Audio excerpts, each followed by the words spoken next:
present Professor Friedman.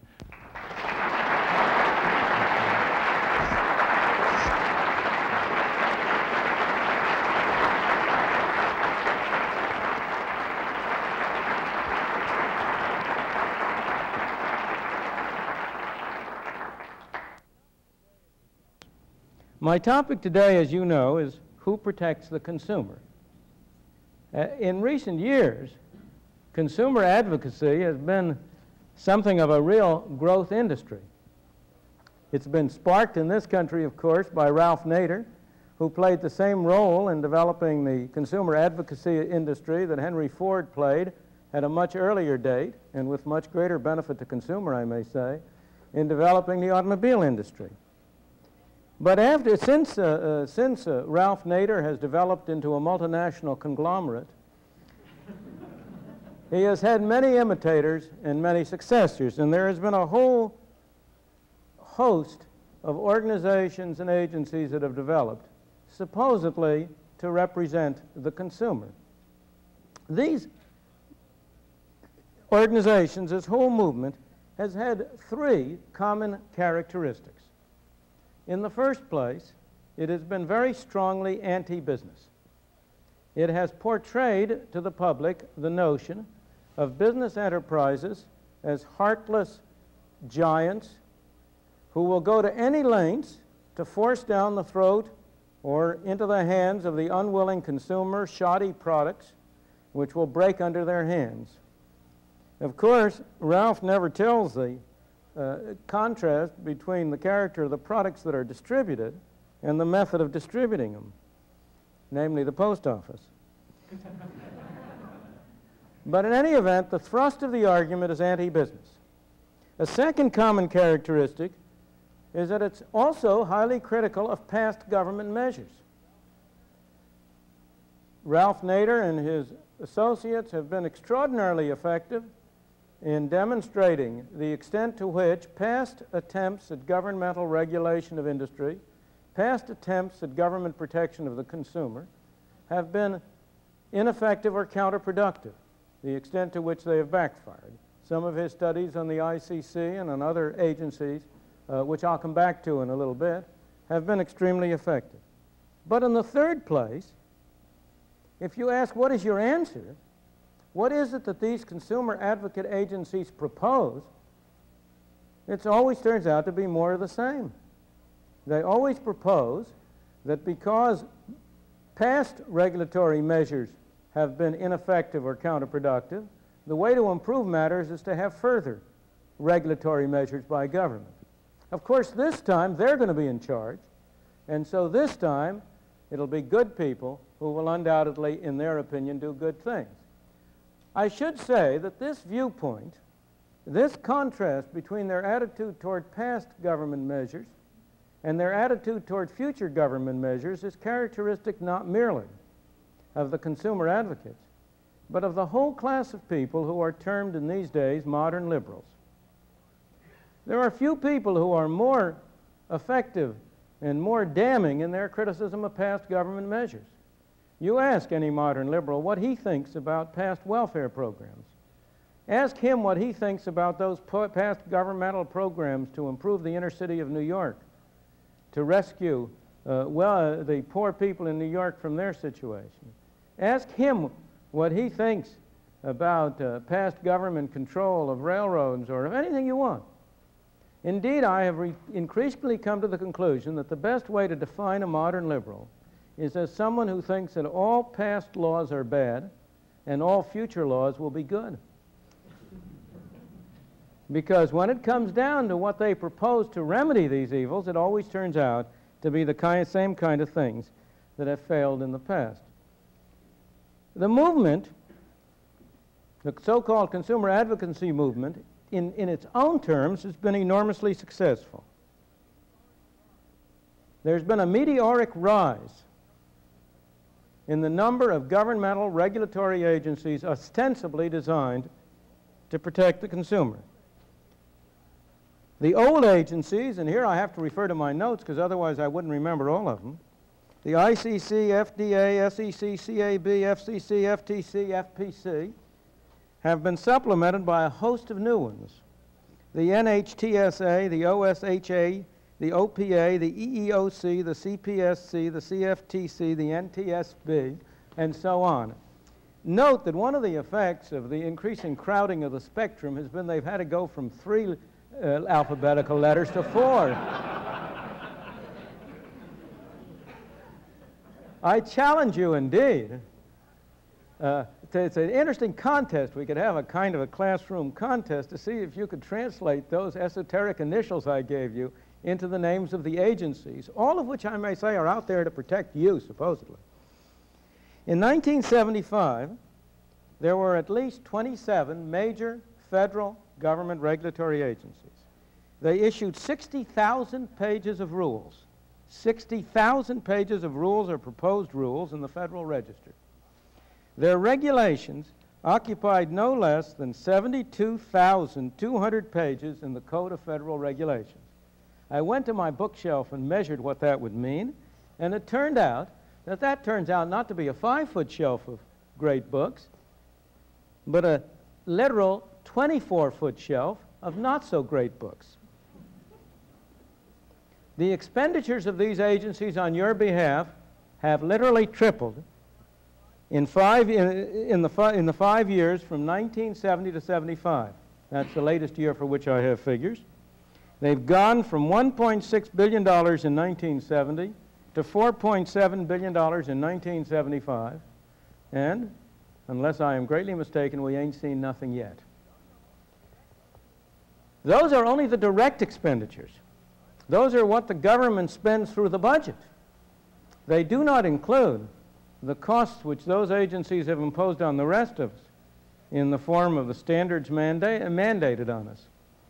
If you take, as the simplest example that is most familiar to all of us, the so-called anti-pollution and safety requirements on automobiles. If the government, those amount to about $500 to $1,000 worth on any automobile. If the government imposed a tax on each automobile of $500 and used the proceeds to pay directly for those items, that would appear in the federal budget. But there is no economic difference whatsoever between the present situation in which you and I pay for them directly, but are forced to pay for them whether we want them or not, and the situation in which we pay taxes and the government spends it. So those figures are a gross underestimate. Well, we've had this enormous growth, and we're continuing to have in these agencies, in expenditures, in rules, in regulations. Is a consumer better protected as a result? Can he now settle back and say, well, now I'm all taken care of, I can forget about that?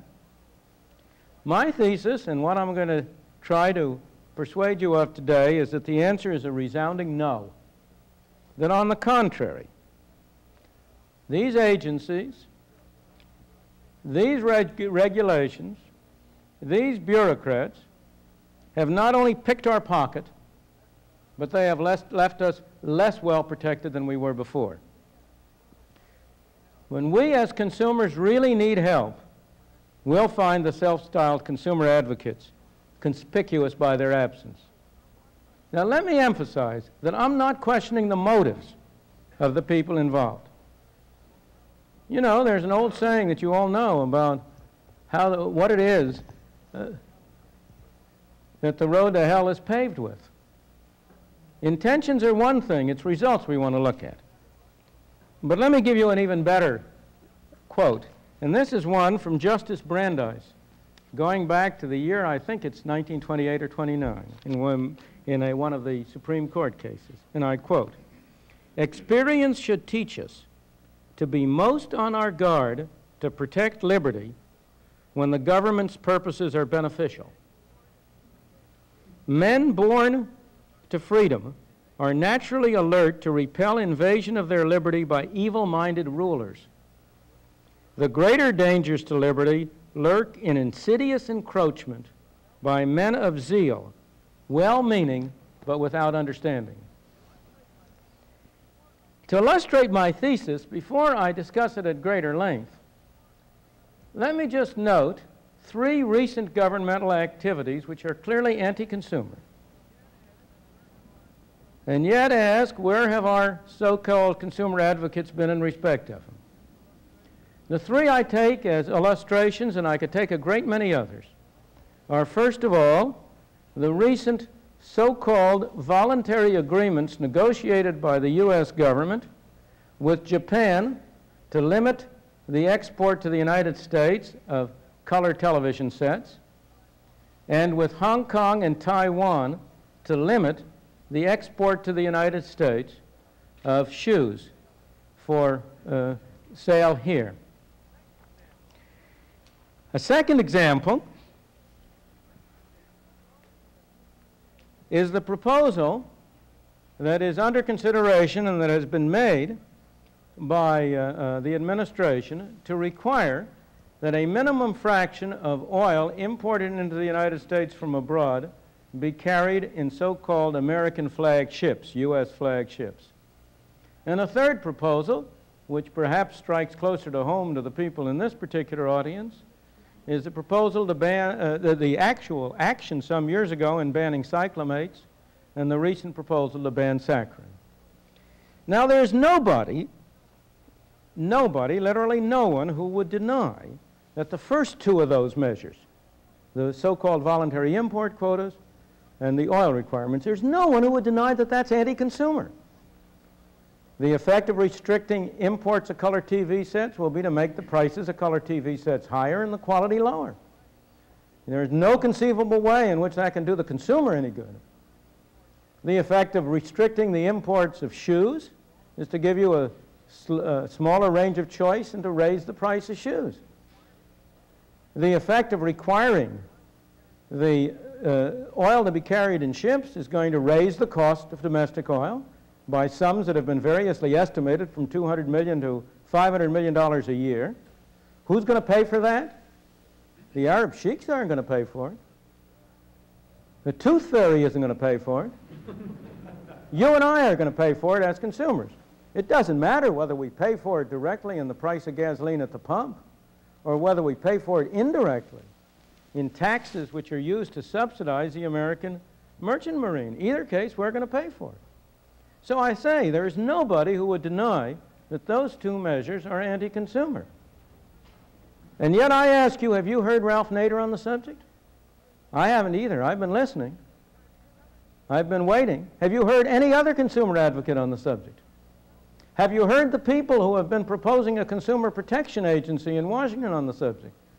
They've all been conspicuous by their absence.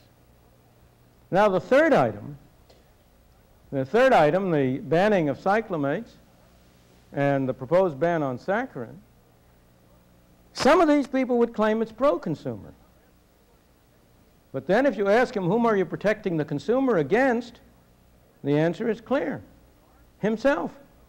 They believe pro-consumer, by which they mean that they are forcing you to do what you would do on your own free will if you were as sensible and as smart as they are.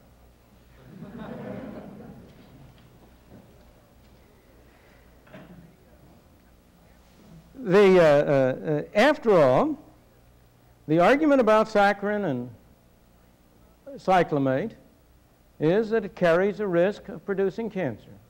I have no competence whatsoever to question the scientific evidence on that. I wouldn't try to. But obviously, the right way to handle it from a point of view of a believer in freedom is to let people know and then let them make their own choice. No objection to publishing this information, making it available, letting you know what the risks are, saying they're 1 in 10 million or 1 in 1,000, whatever may be the best evidence. Have a free press. But then the question is, ought you not to be able to make your own choice?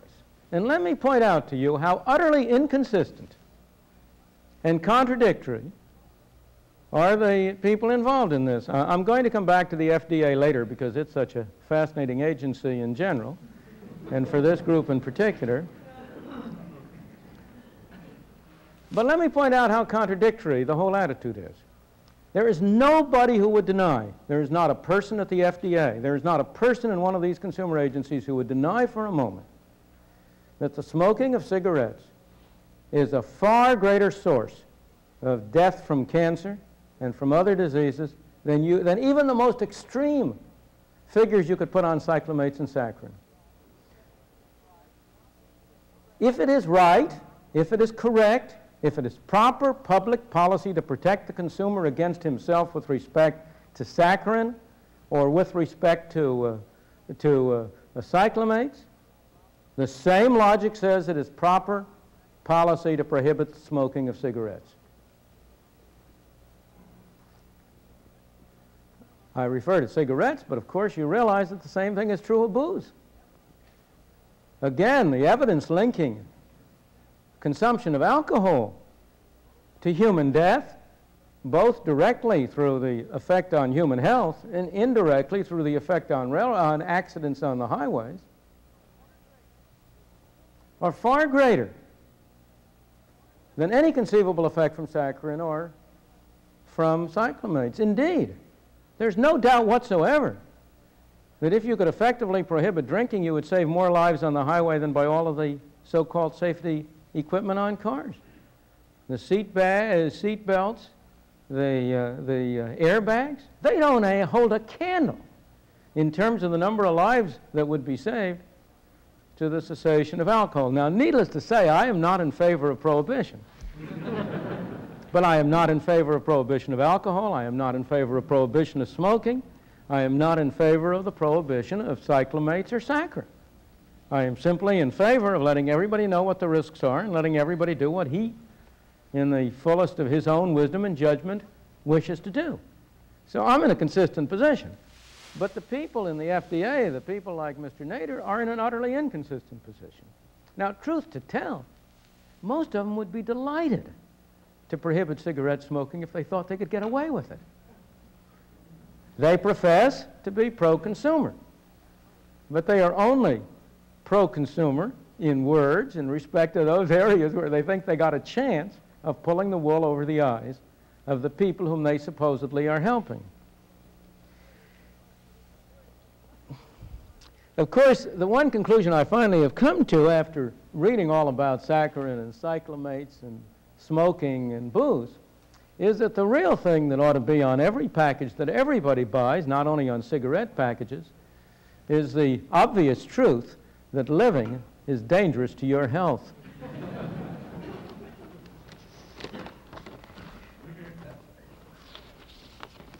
Well, let me ask and go to the more basic question we want to discuss. On what grounds am I so confident that these governmental measures, that the approach through government to try to reduce the hazards of the individual, to try to improve the consumer's life, on what grounds am I so confident that they are counterproductive? How can I be so sure? There are two grounds which are quite different but mutually supporting. The first is a ground of experience. You may think this is a new era, but it is not. There were Ralph Naders or their equivalents nearly 100 years ago. The earliest effective Ralph Naders in the United States were indeed the Ralph Naders who were out beating the hustings and trying to build up political pressure for controlling the railroad monopolies. Those were strictly pro-consumer movements. The argument at the time was that these monopolistic railroads, depicted in exactly the same way that Ralph Nader depicts big business in general, that these monopolistic railroads were entering into collusion with one another to fix fares and to keep fares too high, all in order to be able to squeeze a hapless consumer and take his money away from him. They were, and the earliest, as I say, example that I can think of the most of the consumer advocate of the Ralph Naders. And they were successful. They succeeded in getting the Interstate Commerce Commission established in 1887, and we can now, some 90 years later, look back and ask, from that experience, what happened? How did that episode work? We can do a little more that's kind of interesting. We can ask, who really got that law passed? Because there has been a great deal of work done on who really provided the political muscle for getting the Interstate Commerce Commission Act passed. And if you examine the ICC history, you get an absolutely typical picture of regulation and its effects that applies, so far as I know, to every other agency of a similar kind. In the first place, who got it through? It was not only these do-good reformers. It was not only the people who were opposed against the railroads. It really got through because the railroads got behind it. Now, why did the railroads get behind it? Well, the truth to tell, of course, the railroads, like all other private entrepreneurs, wanted to make money, and they had been trying over and over again to establish price-fixing agreements. But every time they got together an agreement, some chiseler, and there's always one chiseler in a crowd, some chiseler would cut fares. If I may bring it down to the modern day, there was always a Freddie Laker around. And so they couldn't hold their price-fixing agreements. They'd have an agreement, it would hold for a year, and it would go to pieces. When these reformers came along, these do-good reformers came along, and started to talk about how we ought to have the government control the railroad, some of these people were pretty smart, and they got together and said, you know, that's not a bad idea. And so they provided the political muscle for helping to get the law through. Now, it's a very typical case because, in my opinion, the typical fact is that the special interest, like the railroads, can almost never get their way unless they can somehow or other co-opt some disinterested, well-meaning people to serve as their front men and profess that the policies they are proposing are in the interest of the country. On the other hand, the well-meaning do-gooders are often, almost always, unable to get their measures across, although in recent years that's been less so, but certainly for a long time, unless they could get some more effective source of political muscle behind them. And so the typical thing you have had is an unholy coalition between the reformers on the one hand and the special interests on the other, who get together to establish a government agency or to pass a law from the point of view of the reformers to protect the consumers, from the point of view of the special interest to protect themselves. Now, the day after the law is passed, the do-gooders turn to the next crusade. They've succeeded, they've gotten this passed, they're on to the next thing. I don't really know enough about the detailed history of the 1880s to know exactly what it was at that time. 20 years later, it was clear. It was in reaction to Upton Sinclair's The Jungle. It was meat inspection. But what it was in 1890, I don't know. Whether they joined William Jennings Bryan bandwagon for free silver or what, I don't know. But at any rate, they turned their attention to other things. But the special interest, the railroads, that's different. This is their business. They spend 24 hours a day on acting on the agency after it's been enacted. And the result invariably is that they have a strong tendency to take it over. And they have a strong tendency to use it in their interest. And that clearly happened from the very day one with the Interstate Commerce Commission. A very simple example, which is absolutely decisive, has to do with the so-called long-haul, short-haul clause. One of the complaints of the reformers was that the railroads would charge less between 2 points, like, say, New York and Chicago, between which several railroads ran, than the sum of the fares between, let's say, New York and Philadelphia, Philadelphia and Pittsburgh, Pittsburgh and Cleveland and Chicago.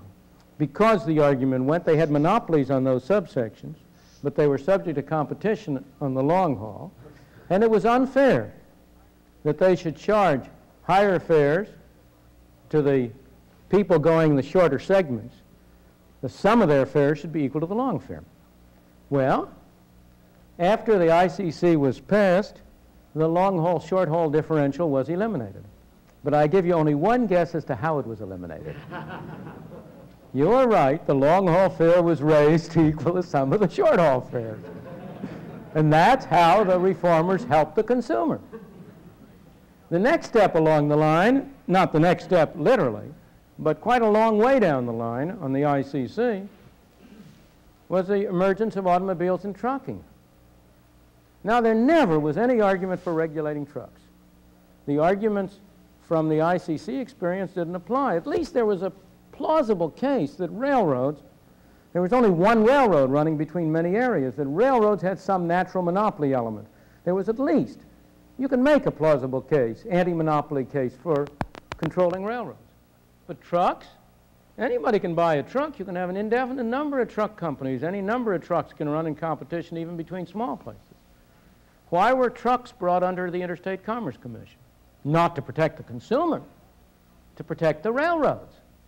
The railroads were threatened with competition from the trucks, and in order to reduce that competition, they arranged to have trucking brought under the railroads.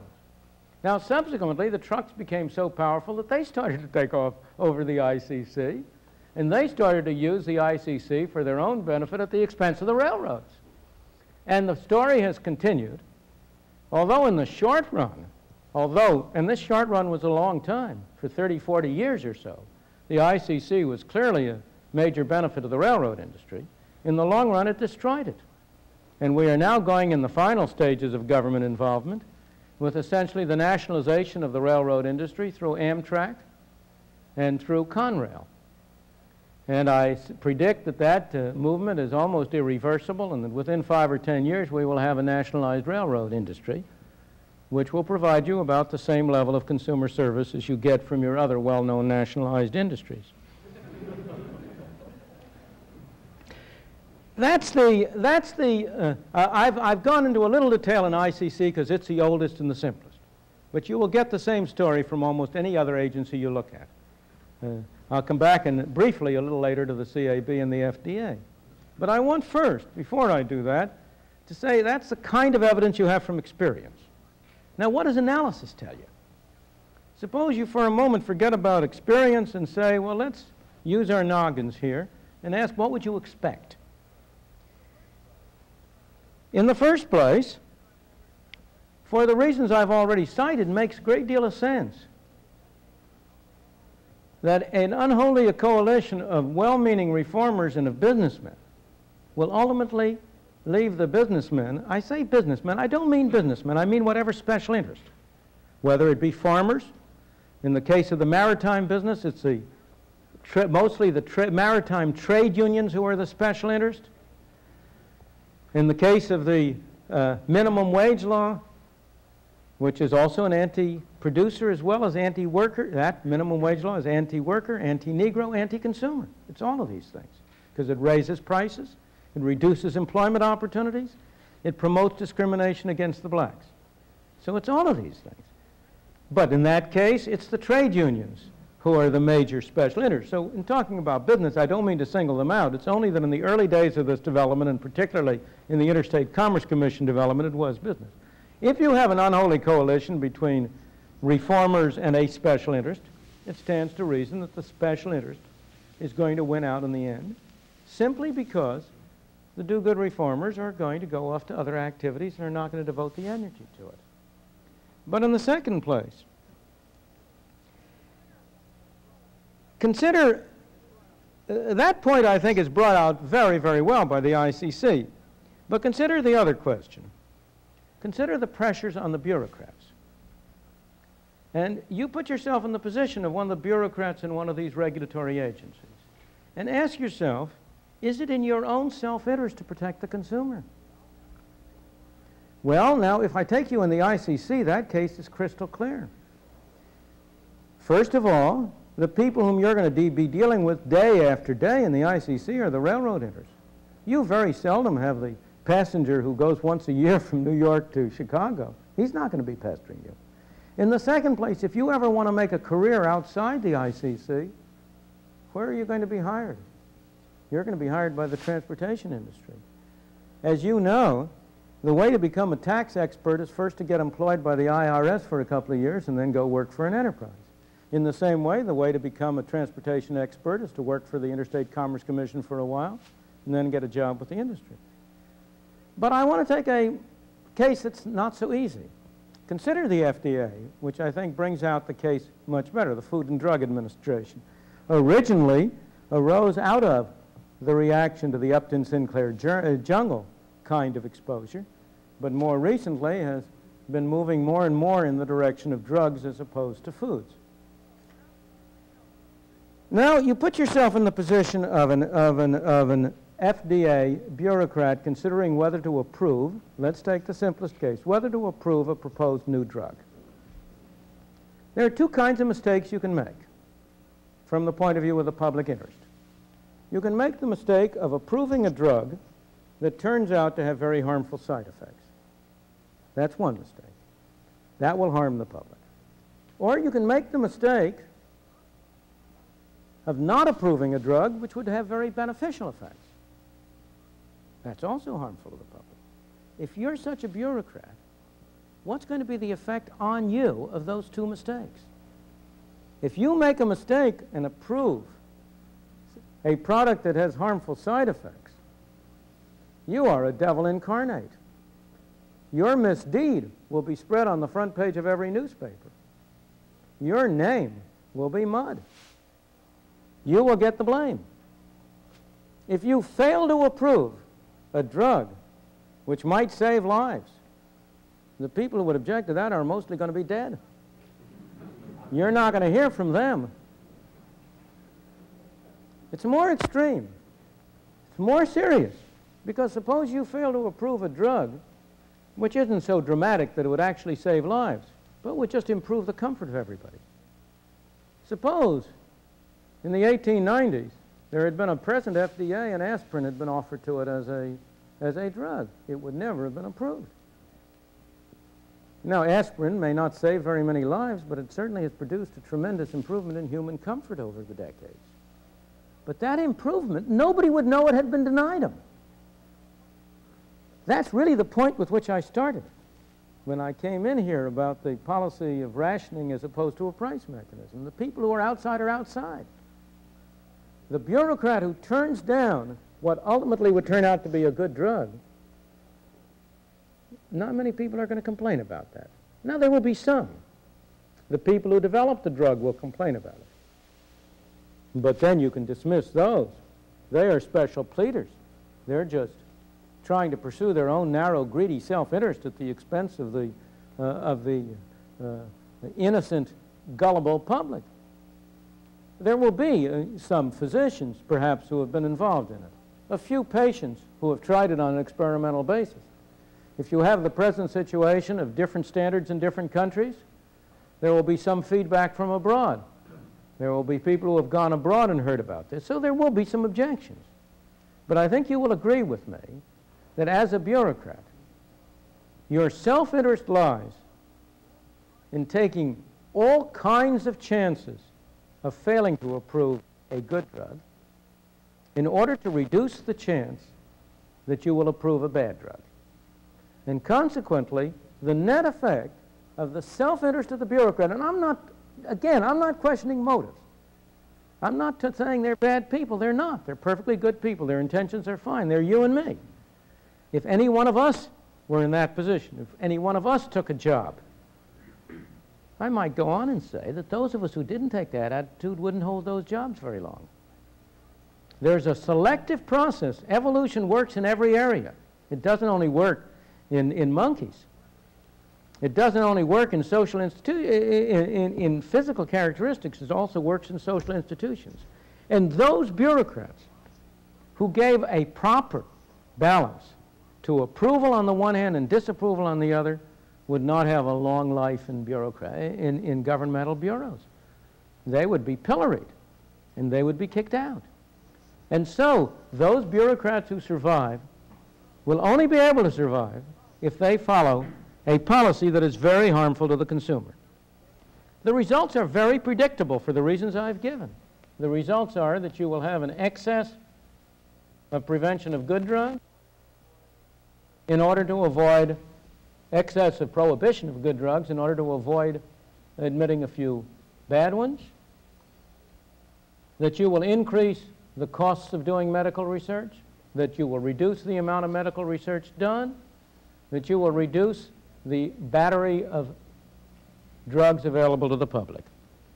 And these effects have clearly been manifest. It has become much more expensive to meet FDA standards since the 1962 Kefauver amendments, which greatly strengthened the requirements imposed on the FDA, requiring them to judge not only the safety but also the efficacy of new drugs. There have been any number of studies, Sam Peltzman's path-breaking and brilliant study of the costs versus the benefits of regulation, in which he establishes a tremendous excess of the costs of FDA regulation over the benefit. The work of some of the people at the Rochester Center, Dr. Wardwell, Dr. Lasagna, who have compared and listed the drugs that are available abroad and those that are available here. The number of new drugs that are admitted each year, which has been cut in half in the United States. The increasing tendency for companies in the United States to do their research abroad in order to get away from the requirements at home. And you can go on and on. The effects have been disastrous, in my opinion, in this respect. Now, the question one wants to ask is, who benefits from such regulation?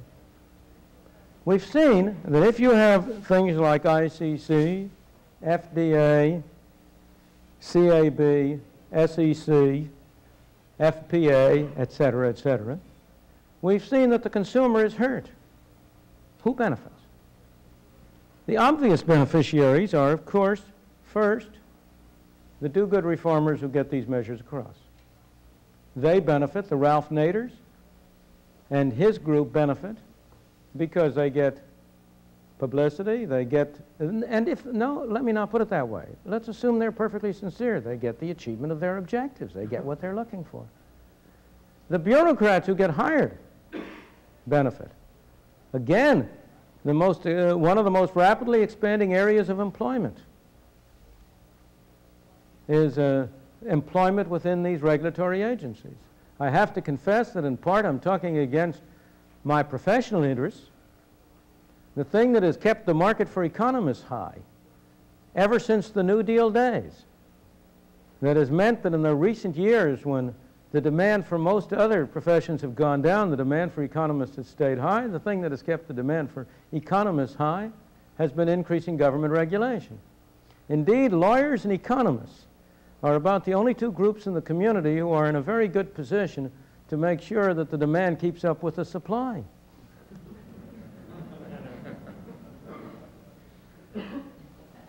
So the group of people who are hired and take jobs in these areas benefit. What about industry? Does it benefit or is it hurt? And the answer here is not easy to give. In general, with respect to industry or business, there are conflicting effects. Some in the direction of favoring the industry or the business, some in the effect of hurting the industry or the business. For example, take the case of the drug industry and take the case of FDA, and what about the pharmaceutical companies? Well, on the one hand, they are hurt by the fact that it becomes more expensive and more difficult to conduct research into new products, more costly to introduce them, takes a longer period of time. The drug lag, as you probably all know, has more than doubled since the 1962 Kefauver Amendment. So there's a lag between proposing a drug for approval and the final approval of that small fraction which are finally approved. In the case of those that are disapproved, the lag has become infinite. In those respects, the pharmaceutical companies are harmed. On the other hand, they are also benefited because they, like the railroads, are to some extent protected from competition. If it takes company A a long time and is very expensive to introduce a new product, it also takes company B a long time, and it's very expensive for company B. So that company B benefits, company B at that stage loses and company A benefits. A case that happens to interest me personally, because it happens to be tied in with some problems that my wife has had in one of her eyes, is the soft lens case. The contact lens that Bausch & Lomb introduced as a soft lens. Now, it took Bausch & Lomb a long time to get approval for that from FDA, and they spent, I don't know how many tens of millions of dollars in order to get approval. I may say it's unclear that it should ever have been under the authority of FDA. FDA had never exercised authority over eyeglasses. but they decided to exercise authority over the soft contact lenses. They had never exercised authority before that over the hard contact lenses. But of course, you realize that's another common characteristic of the bureaucrat. You want to extend your control as much as you can. That's the way to get influence. That's the way to get a larger staff. That's the way to be more important.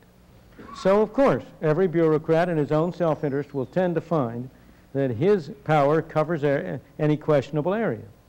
But let me go back. Bausch & Lomb spent a lot of money in getting the soft lens approved. But once it was approved, they had a free play, they had a free field for something like 3 or 4 years. Only just now are other soft lenses coming and being approved. And you can understand why that is. If FDA made Bausch & Lomb take 3 or 4 years to get approval, it's only fair that they should impose the same costs on everybody else. Equality above everything. The result of that is that Bausch & Lomb, it's sort of a standoff. And in general, when Professor Sam Peltzman, who made the study I was talking about earlier about the effect of the Kefauver amendments in the drug area, went to investigate the effect on the profits of pharmaceutical companies, he came out with the conclusion that it was roughly a standoff, that on the average they had neither benefited nor lost from it. Well, that may be true or may not be. I'm sure some companies benefited and some lost, and much depended on the character of the company.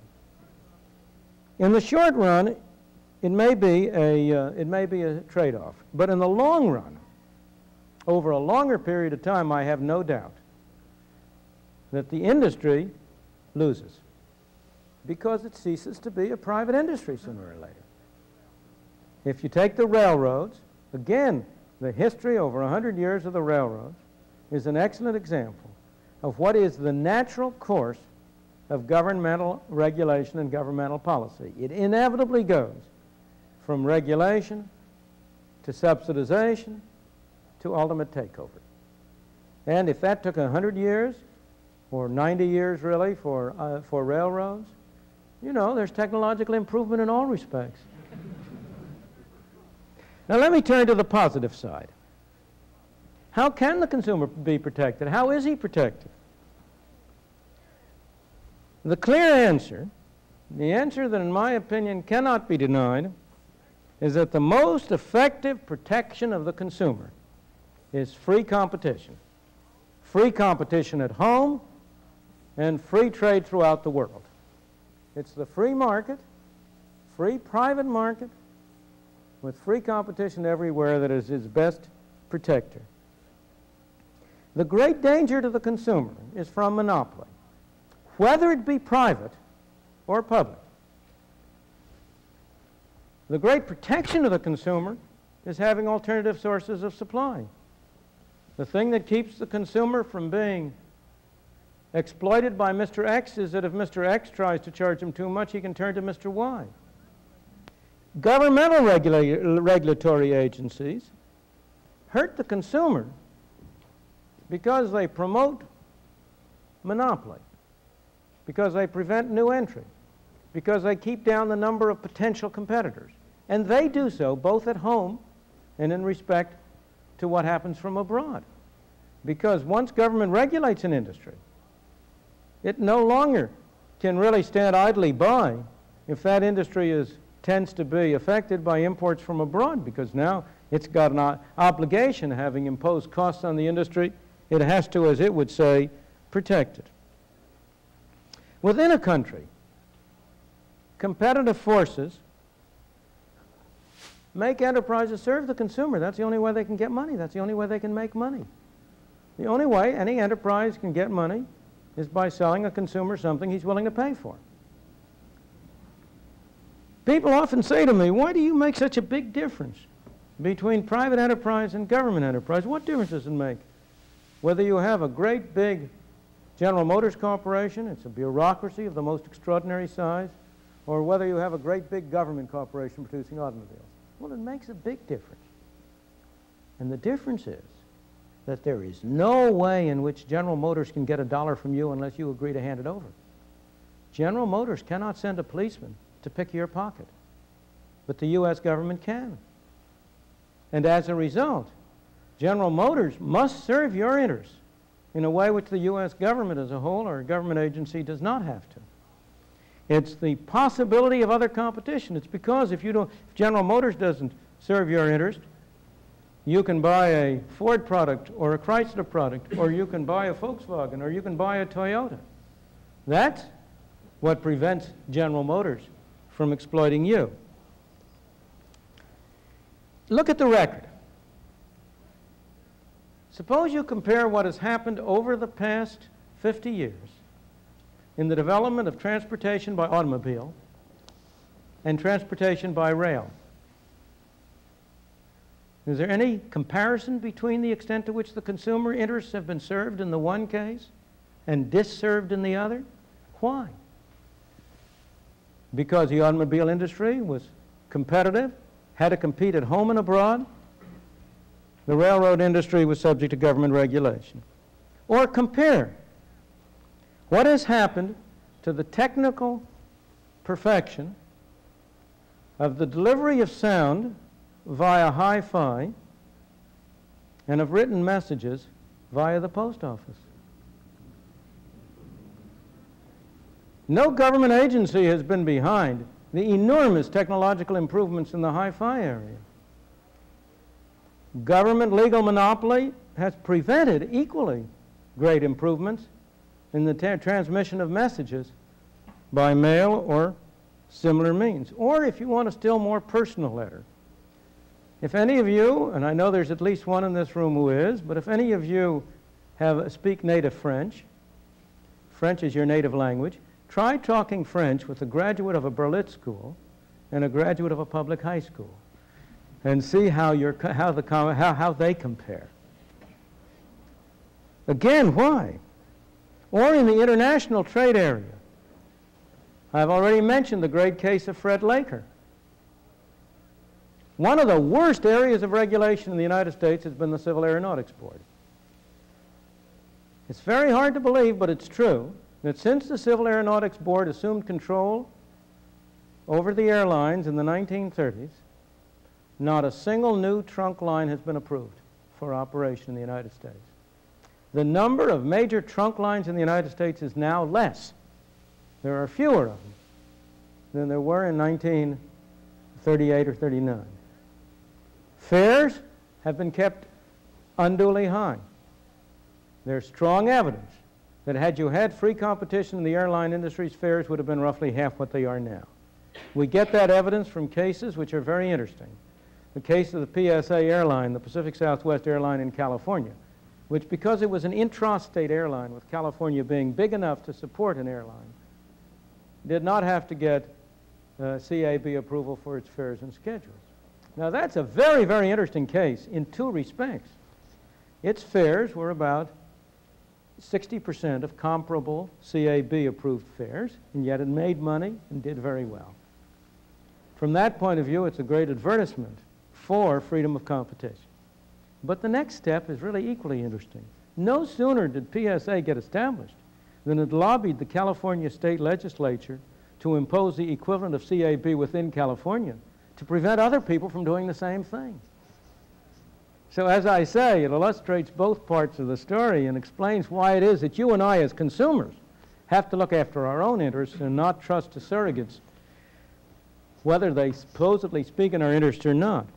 But consider what has happened in this area. Here, one maverick, Fred Laker, finally, after years of trying, by continually offering to cut fares tremendously between Britain and the United States on a SkyTrain, has forced all the other airlines to come and offer lower fares, which the CAB apparently is more or less forced to approve. Hard to have a more dramatic example, it seems to me, of the virtues of competition and how the consumer is protected. Now let me emphasize, competition does not protect the consumer because businessmen are more soft-hearted than bureaucrats, or because they're more altruistic, or because they're more generous, but only because it is in the self-interest of the entrepreneur to protect the consumer. And on this subject, let me quote you from what the father of modern economics, Adam Smith, wrote 200 years ago in The Wealth of Nations in 1776. And here's what he said, and I quote, "It is not from the benevolence of the butcher, the brewer, or the baker that we expect our dinner, but from their regard to their own self-interest. We address ourselves not to their humanity, but to their self-love, and never talk to them of our own necessities, but of their advantages. Nobody but a beggar chooses to depend chiefly upon the benevolence of his fellow citizens." So it's not from benevolence, but from self-interest. To return to the FDA, suppose it weren't there. What would prevent business from distributing adulterated products? It would be a very expensive thing to do. Consider the story that many of you heard of a New Jersey firm which had been producing and marketing a high-quality soup product for 50 years very profitably. After 50 years of apparently safe operation, one case of adulterated or contaminated soup cans got out. That company very shortly went bankrupt. That's not a very sensible business practice. But what about the claim that the consumer cannot judge the quality of complex products, that he therefore requires the government support and the help, and this government help?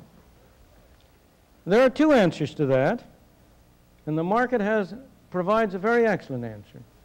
One answer is that when it comes to complicated product, the consumer doesn't really trust his own judgment. He trusts the judgment of middlemen. Let me illustrate. Nobody in this room is an expert about the quality of shirts, ties, shoes, goodness knows what. If one of them goes bad, if you find it's defective, do you go back to the shirt manufacturer? No. You go to the department store from which you bought it.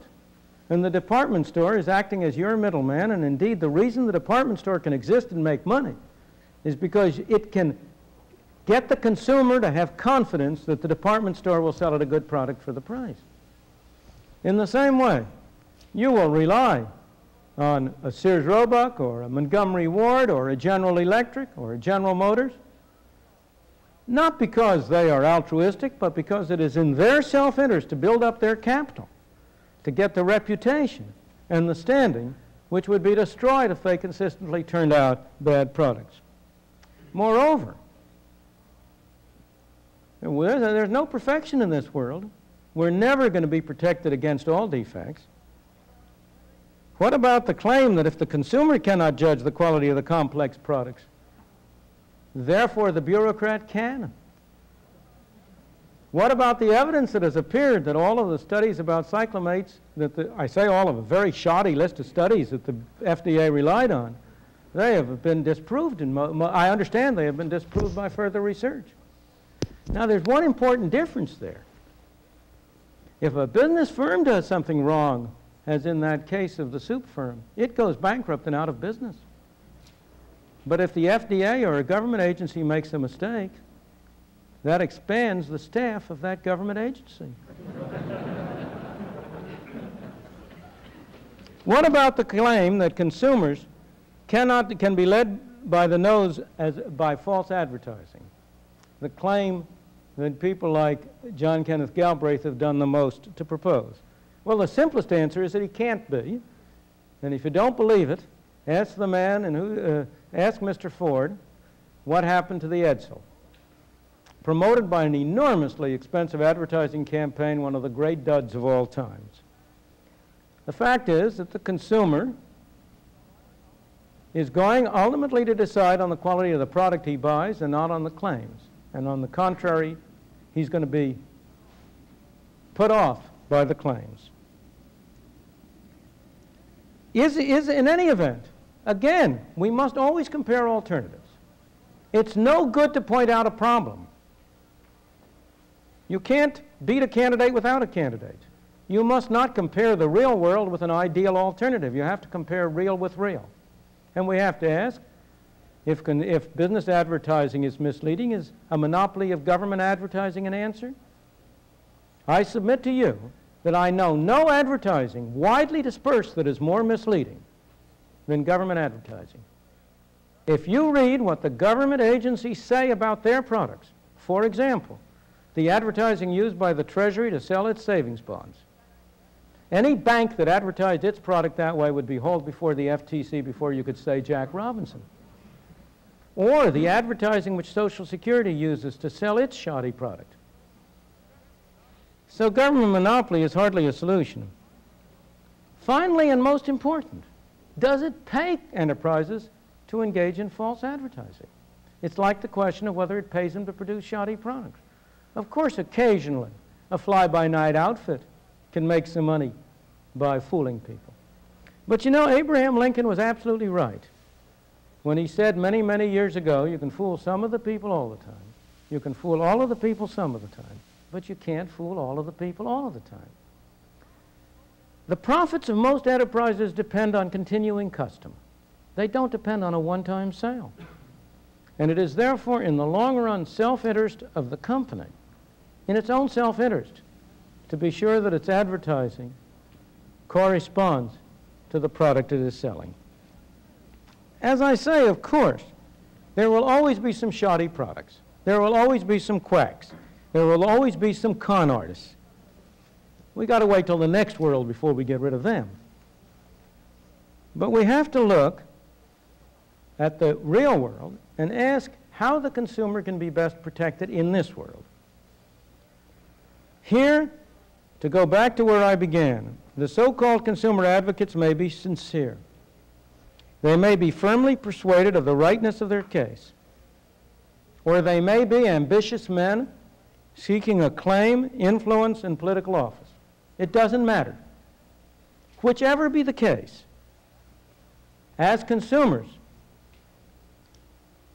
we will do best to regard them as confidence men who are out to take us to the cleaners, rather than as our friends who are going to protect us from the big bad wolf of industry.